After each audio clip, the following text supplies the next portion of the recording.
The Kansas City Chiefs were back on the practice field in St. Joseph, Missouri today for day 9 of training camp, and it was a bloodbath, but maybe not as bad as it would seem at first glance. Now, I have starting off here, we have a note on a position group that I have given you no notes on through this entire training camp, but there was an observation today, and so I will comment on it. But we have starting off some injury news and then some overall team stuff. Jalen Watson is back from injury, and Hollywood Brown is back from injury. Hollywood Brown, I was never too concerned about. Jalen Watson, I was. I'm a big Jalen Watson fan, and I think I've said it a million times on this channel this preseason. I think Jalen Watson is going to be the number 2 cornerback for the Kansas City Chiefs. I think cornerback is one of the positions on the football field best played with a little bit of panache, with some pomp to it, and I think Jalen Watson is that kind of guy, so I think eventually that will win out. Nick Bolton is out. Nick Bolton got dinged up with his elbow, and Kadarius Toney. Now, apparently 5 Kansas City Chiefs left practice today. Nick Bolton seems to be the most seriously injured from what we are gathering at this point in time. We get this from PJ Green. Chiefs injuries today from head coach Andy Reid, tight end Isaiah Gathings, hamstring, wide receiver Kadarius Toney, ankle, offensive tackle Chuck Godric. I believe it was Sea-Dog who was talking about why not call Chew or Jason Godric Chuck as opposed to Jason or Chew. So apparently you got your wish. But Chuck left with an ankle, linebacker Nick Bolton with an elbow, offensive tackle McCade Mettauer with an ankle, all left practice early. Of this group, Isaiah Gathings is a tight end that is unlikely to make the roster, but could be a candidate for the practice squad. Kadarius Toney was apparently limping around practice for a while before deciding to leave. So, look, and it's an ankle injury. Guys, ankles are so weird. So who knows if it really is something that he thought, he just tweaked it and then decided I can't go, or is it something that he thought he was able to tough through and it really is something big? So ankles are, who knows, right? But he was sticking around the practice field, so maybe it's just something he couldn't actually go through, but isn't all that serious. Chuck Godric with the ankle as well. I have no insight on that one. Nick Bolton with his elbow. Apparently he was caught between 2 players. So it's easy for one of those injuries that happens a lot is the funny bone between 2 helmets. I'm assuming that is the injury there was between 2 helmets because Andy Reid clarified that he got caught up between 2 players. I imagine that means helmet, and if it is, so my funny bone on both of my elbows is messed up from football all the way back in middle school. There's that little slot for the funny bone. My funny bone is clicked out on the outside of it. So it never hampered anything, if that is what happened, strength-wise or functionality. But it does suck extra bad when it gets hit. So hard to say what exactly happened with Nick Bolton there. And McCade Mettauer with an ankle as well. I think McCade Mettauer, so Chuck Godric, probably a practice squad player this season still, but he apparently has made some strides this offseason. McCade Mettauer is an interesting prospect, but I think the ceiling for him this year was the practice squad as well. We get an observation from Tucker D. Franklin. First team base defense during install, which means when they're putting in new stuff, so it's very important to have the guys in there that you think are going to play. During install goes as follows. Defensive line, Mike Dana, Pinnell, Jones, and George. Linebackers, Chenal, Bolton, and Tranquil. Defensive backs, McDuffie, Joseph, Cook, and Connor. The only real surprises to me are Chamari Connor and Joseph, and then the fact that you are only installing with the 3 linebacker, 4 defensive back look. The Kansas City Chiefs love to play more than 4 defensive backs, so it shocks me a little bit that the base defense is still considered a 4-3 look as opposed to a 4-2-5. Now, notes on the offensive line. Peter_Sweeney brings us this telling sign at left tackle. Rookie Kingsley Suamataia remains the starter with the first team after the day off after pads. So, yeah, this is he seems to be really ascending here. It seems to be Kingsley's job to lose. I still think Wanya Morris is a very talented offensive lineman.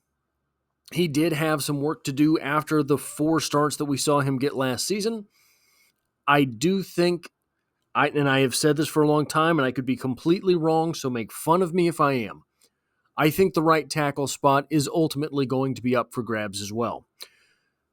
It's a big money position with Jawaan Taylor out there. Jawaan Taylor with a big contract, but performance is what counts. So if we get into the season and he's having the same struggles that he had last season, I don't think that it will be I think it'll be a quick hook. I think that it will be something that Jawaan Taylor has to perform or else he will lose that spot. And Jawaan Taylor is the swing tackle. He starts to look a lot better as a swing tackle than the starting right tackle, doesn't he? So I think that the Chiefs are going to have some depth on the offensive line this year. I talked about this a little bit with 2 days ago's practice. I talked about this a little bit with the 8 thoughts through 8 days video that I released yesterday. By the way, guys, this video is in a playlist for the training camp videos that I have done throughout training camp and will continue to add to that playlist. So if you miss anything, may be worth considering going back. But Charles Goldman gives us this. Chiefs rookie Hunter Nourzad filling in at left guard today. Tooney still working back. Impressed with him so far. Nice pop off the ball. And if you were going to have a little bit of a worry about Hunter Nourzad coming in, it may have been that first step. He is a big guy for center, for sure, but he's even a big offensive guard, really, as far as weight is concerned. So the fact that he does have that pop off the ball is a good thing. It looks like they have a real one in Hunter Nourzad to this point. One of the rumors swirling around the Chiefs is that they are close to re-signing Creed Humphrey. If the Chiefs re-sign Creed Humphrey and Joe Tooney is intent on playing out his contract, the fact that Hunter Nourzad is a Kansas City Chief might mean bad things for the future of Trey Smith in Kansas City. Might mean. I don't know, right? But looking at the math, things would appear to work out that way. Now, the Chiefs might not be keeping Joe Tooney through his contract because that becomes a very big number, and they do have an out, I believe, after this season for that contract. So it may be that, I mean, look, you want to have as many good offensive linemen as you can. The Chiefs have certainly been in the position before where they needed offensive linemen, but having depth at offensive line is going to end up being secondary to having starters at other places. The Chiefs are going to have, in Hollywood Brown, a wide receiver contract expire at the end of this year, and it may be that they are looking to sign another plug-and-play player at the position as opposed to just spending another first or second round pick at wide receiver. Most of the mock drafts that I have done to this point have included a second-round wide receiver for the Kansas City Chiefs. There's also a playlist of those videos on the channel. But I think at some point you have to stop renting your number one wide receiver. And if that means putting out a big contract for somebody, maybe that's what it means. So losing payroll on the offensive line at the offensive guard position might make sense structurally. A note on the running backs we get from Pete: 9-on-7 run period, order of touch, first team, Pacheco and Prince, second team, Steele, Edwards-Helaire, and Ingram, third team, Reese Zamet, and Bailey. There are two things that stand out in this listing. Number one, obviously, being Prince taking first team reps still to this point. I think Deneric Prince makes the roster. I think there is a chance he becomes the number 2 running back. Now, Clyde is coming back from taking some time off, so it may be that they are. He doesn't need the first team reps either. He is the longest tenured of these running backs, so it may be that they're just keeping him in shape by getting him in the rotation at that second team spot. He's obviously not starting. But also Carson Steele taking second team reps. That is interesting. There has been a rumor floating that Carson Steele may be the return of the fullback to the Chiefs roster. This leads one to believe that could be a possibility. What does not lead you to believe that could be a possibility is the next position group listed here, because I think the Chiefs are going to keep 7 wide receivers at a minimum, which does not lend itself to the Chiefs keeping a fullback. At wide receiver, Charles Goldman tells us this, and there's a lot of Nikko Remigio going on here. Wide receiver Nikko Remigio with a diving grab against Boydo in one-on-ones. Now, it's one-on-one, right?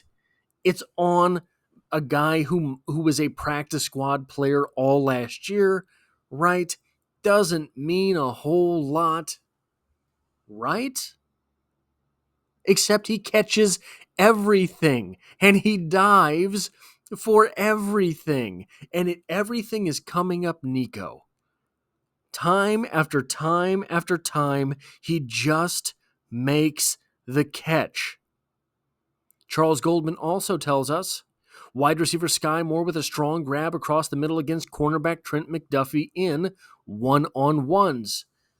So, this tells you, with Sky Moore beating Trent McDuffie in one-on-ones, it's not all that efficacious of a drill, right? There's a lot to be desired from one-on-ones with any 2 position groups. Good to see Sky Moore doing well, but we know that Trent McDuffie is an all-pro. We know that Trent McDuffie is the man, and the fact that Sky Moore got one over on him takes us down a little bit from Nikko Remigio beating Boydo. And then Nikko Remigio has been the clear this comes to us from Charles as well. Nikko Remigio has been the clear standout to me today. Doesn't matter what team he's working with, just caught a nice pass working across the field from Carson Wentz, and then from Nick Jacobs, Wentz with another dime with the deep ball to Remigio. They are inside the red zone. It has to happen. It has to happen at this point. Nikko Remigio is too good too often. He's too apparent. He's too reliable. There's no way he doesn't make the roster at this point, right? It doesn't matter who's throwing him the ball. It doesn't matter who's covering him. It doesn't matter what part of the depth chart you put him on. He's just coming up with the ball. He's basically the standard definition of a gamer, right? This is a guy who might not look great in the Underwear Olympics. He's a guy that doesn't stand out when he's stepping off of the bus. He's a guy that, doesn't light anyone up. But it seems it doesn't matter who's covering him, he's going to catch the ball. One of the things that's going to get him in trouble is that it's such an eye test sport.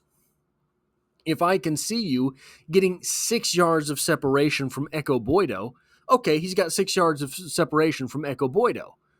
And Echo Boydo is a practice squad, bottom of the roster type cornerback in the NFL. Nothing wrong with that. That's just where he's at.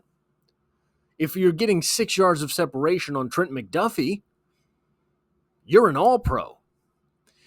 The problem for Nikko Remigio is he gets like a half a yard of separation on Echo Boydo and makes the catch. And he gets like a half yard of separation on Trent McDuffie, but he makes the catch. And if you put Deion Sanders prime on the field, he would get like 6 inches of separation and make the catch. That's the kind of guy that he is. These are the kinds of guys that pop up in the NFL all the time. They play to their opposition somehow for some reason, but they end up always winning. The Kansas City Chiefs don't have that guy. Rashee Rice is Rashee Rice, and if someone who's better than him is covering him, he's blanketed a little bit. But Nikko Remigio, and again, obviously we've seen him in practice, we've seen him in preseason, we've never seen him in the 60 minutes of an NFL football game. But every time we've seen him, he just gets a little bit open and makes the catch. So I just think there's too much consistency there. At some point, the big potential of other guys has to go by the wayside. Adam Teicher gives us this. Adam Teicher with his 1 tweet per day. Today it was a banger. Not sure there has been a camp practice where Mahomes hasn't gone deep to Worthy, except the ones Worthy missed. Tried twice so far today, both incomplete, but the intent is clear. There's been a lot of this. We have to be honest with each other. There's been a lot of incomplete. But if they ever get on the same page, that is going to be a dangerous page. The fact that, okay, so Hollywood Brown has missed some time too. This is like the second or third practice where the Chiefs have had Xavier Worthy, Rashee Rice, and Hollywood Brown all on the field. We're going to get fireworks this season. Mahomes is testing out the arm. It's just a matter of time until this works. I truly believe that. This is not pie in the sky. This is not, oh, boys will be boys. This is going to work. This is not what if, right? This is 2 engineers of football. Xavier Worthy and Patrick Mahomes. 3 engineers of football if you throw in Hollywood Brown. Testing. Okay, how do I have to run this route? And Mahomes saying, okay, how much air do I have to put under it? And it led to an interception today with Xavier Worthy on a wheel route. But it's not always going to lead to that interception. So it is exciting to see. The last note that I have on wide receivers, then I only have one more note. It's on a position we haven't talked about. I have 0 defensive notes for today. Mahomes connects with Hardman over the middle. He turns that into a massive gain for 30-plus yards on pure speed. Guys, if Mecole Hardman just gets back to basically the Mecole Hardman that we saw his rookie season, where he's running shorter routes, not longer routes, where he understands I make the catch and I turn upfield. That was the Mecole Hardman that ended up getting all of those yards his rookie season. That was the McCole Hardman that allowed other things in the offense to work. That was the McCole Hardman that was, in my opinion, the best McCole Hardman. Early McCole. And I've talked a lot about the speed, right? The Legion of Zoom, the return of Zoom. This is going to, if the Chiefs get this working, where they have Hollywood Brown and they have Xavier Worthy to go deep. They're running 15-yard post routes. They're running go routes. They're running nines, whatever you want to call it. And underneath, you have McCole Hardman on a 5-yard out route. Underneath, you have Kadarius Toney with his separation skills and 9 thumbs. But dangerous thumbs if they catch the ball. You have that as your 4 wide. You don't even have Rashee Rice on the field. You don't even have to have Travis Kelce on the field. And I'm not saying take Travis Kelce off the field because he's not good. I'm saying you save him for the playoffs where people have consequentially forgotten about him. And all of a sudden, like when Patrick Mahomes worked back in running the football last year in the playoffs, all of a sudden, everyone has a meltdown. That was one of the elements that didn't work all season long. Patrick Mahomes was not really going to run the football. And the Chiefs said, hey, we're not going to do that. We're just going to have to make it work. And they only kind of made it work until the playoffs. And then it was win or go home every game, every weekend. So the Chiefs went ahead and won.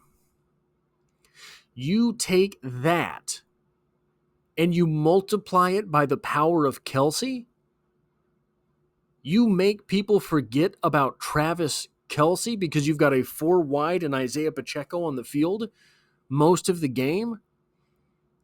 It's donezo.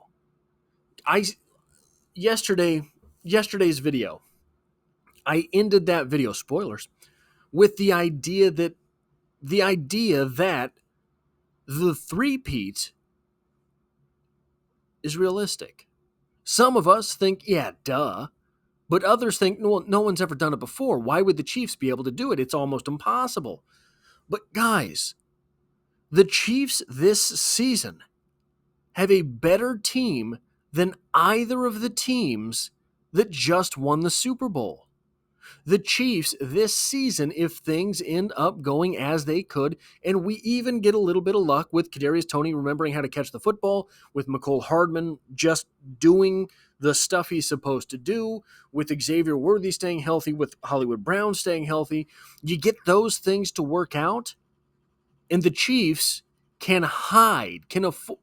probably afford to hide Travis Kelce for parts of the season. And if that happens and you keep Kelce fresh for the playoffs, you keep Mahomes' legs fresh for the playoffs, you have an offensive line that all of a sudden you can rotate a little bit and keep those offensive linemen fresh for the playoffs. I'm not saying it's a sure thing. I'm not saying it's a done deal, but I'm saying it's realistic.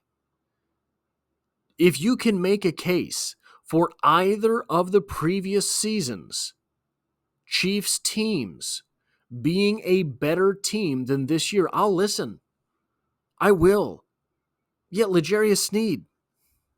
I agree. There's one guy at one spot.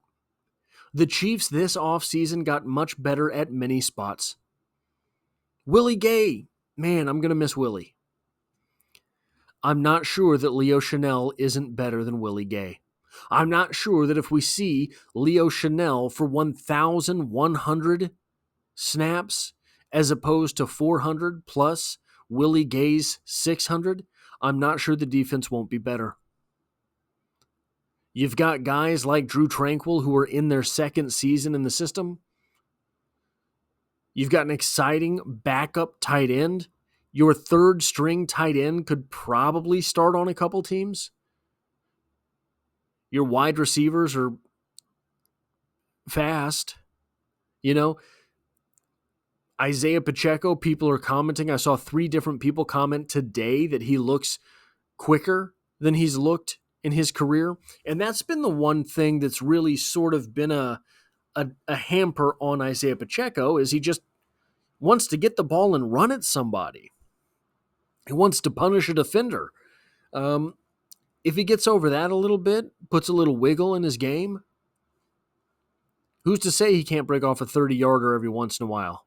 Who's to say he can't be a guy that takes 160 yards to the house? He's got 4.37 speed, and if you meet him in the open field, you better be prepared.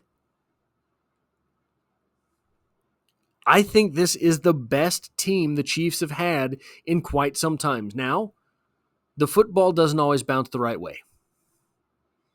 These playoff games are likely to come down to a single possession, and sometimes that doesn't go all that well.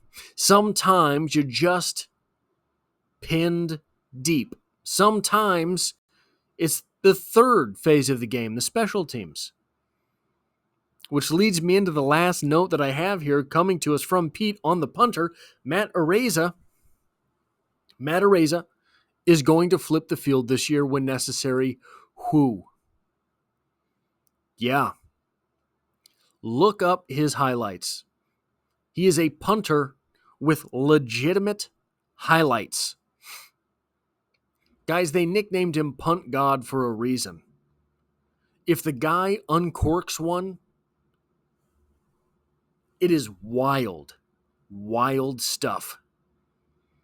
Stuff like when Mahomes was in his first year as a starter and he'd throw some weird angle, you thought, wow, I don't know if I've ever seen that on a football field. That's the kind of stuff that he does as a punter. Much less exciting, much less valuable on a down-to-down basis. I get it. I miss Tommy Townsend too. But if they have the same poise, like he's able to be absolutely clutch in the way that Tommy Townsend was able to be in the face of rowdy fans, etc., if he's able to do that, he's not Tommy Townsend. He's something different. That is all I have for this video. If you like or appreciate what it is that I do on the channel, hitting the like button really does help me out, as it tells YouTube to share this video with other Kansas City Chiefs fans. If you find yourself here by chance but not design, the Chiefs are the only thing I talk about on the channel, dropping multiple videos every single week. I've posted a video every day for like 511 days or something. And as always, I hope to have you back for the next one.